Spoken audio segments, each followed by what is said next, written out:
So Jubilee hills లో నిన్నటి వరకు 84 నామినేషన్లు దాఖలైనాయి. ఇవాళ 200 దాటే విధంగా కనిపిస్తుంది. ఇంకా ఫైనల్ ఫిగర్ రాలేదు. మధ్యాహ్నం 3 గంటలకు నామినేషన్ ముగిసే సమయానికి లైన్ లో ఉన్న వాళ్ళందరికీ చిట్టీలు ఇవ్వాలి, టోకెన్ ఇవ్వాలి. సో టోకెన్ ఇచ్చారు చాలా మందికి. ఇవాళ లాస్ట్ డే ఏంటంటే పెన్షనర్స్, అంటే మాకు పెన్షన్స్ సమయానికి రావట్లేదు, సంవత్సరం దాటి రిటైర్ అయిపోయినా సరే పెన్షన్ రావట్లేదు అనే వాళ్ళు పెన్షనర్ల సంఘాల నుంచి కొద్దిమంది నామినేషన్ దాఖలు చేస్తున్నారు. ఇట్లా అయినా ప్రభుత్వానికి బుద్ధి రావాలి. Plus regional ring road RRR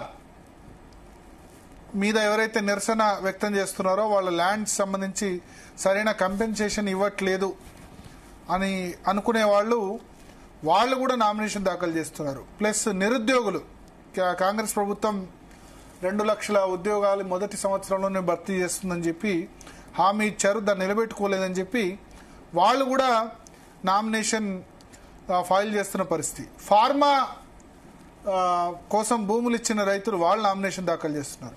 so ఇదంతా చూస్తుంటే నిజంగా కాకుండా ఏదో ఒక ఉద్దేశాలు, అంటే మీడియాలో ఈ విధంగా అటెన్షన్ వస్తుంది, ప్లస్ ప్రభుత్వ పరంగా కూడా అటెన్షన్ వస్తుంది, ప్రభుత్వం చర్చలకు దిగుతుంది. ఎందుకంటే నామినేషన్ విత్డ్రాయల్కి 24వ తేదీ లాస్ట్ డేట్.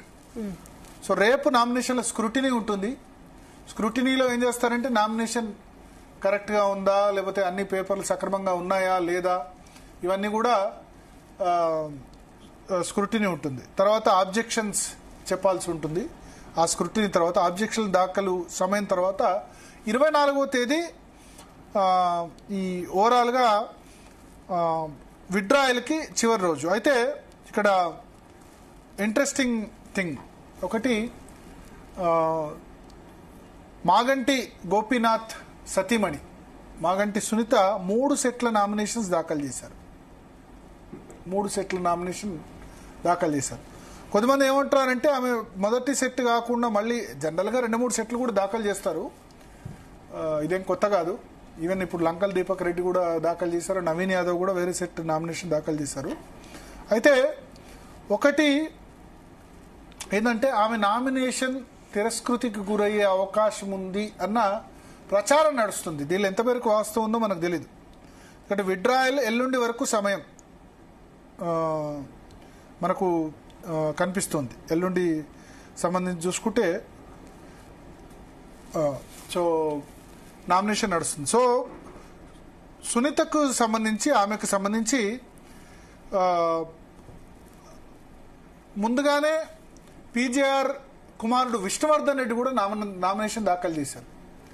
ఎందుకంటే ఒక చోట ఆమె వైఫ్ ఆఫ్ మాగంటి గోపీనాథ్ అని మెన్షన్ చేశారట. అయితే ఇప్పుడు కొత్తగా, అంటే మనకు ఇది ఎంతవరకు వాస్తవం తెలియదు కానీ ఒక ప్రచారం ఏంటంటే మాగంటి గోపీనాథ్కి ఆమె 2వ భార్య, మొదటి భార్య మరి లీగల్గా వీళ్ళకి అయిందా, పెళ్లి కాలేదు అని ఒక రకంగా కాంగ్రెస్ పార్టీ చర్చకు లేపుతుంది. ఆమె వైఫ్ ఆఫ్ మాగంటి గోపీనాథ్ అంటే ఎక్కడ పెళ్ళైనట్టు రుజువు లేదు కాబట్టి ఆ సెట్ నామినేషన్ను తిరస్కరిస్తారు అని చెప్పి ప్రచారం జరగడంతో వాళ్ళు మళ్ళీ ఒక ఫ్రెష్ నామినేషన్ ఫైల్ చేశారట.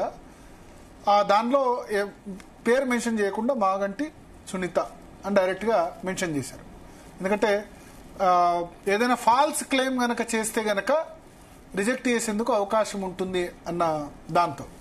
కానీ వాళ్ళకి 2 పిల్లలు కూడా ఉన్నారు కదా. సో దానికి సంబంధించి చాలా చర్చ రావడంతో అసలు పీజేఆర్ కొరకు విష్ణువర్ధన్తో ఎందుకు నామినేషన్ దాఖలు చేయించారు, ఇట్లా రకరకాల వార్తలు వచ్చాయి. అయితే బీఆర్ఎస్ నుంచి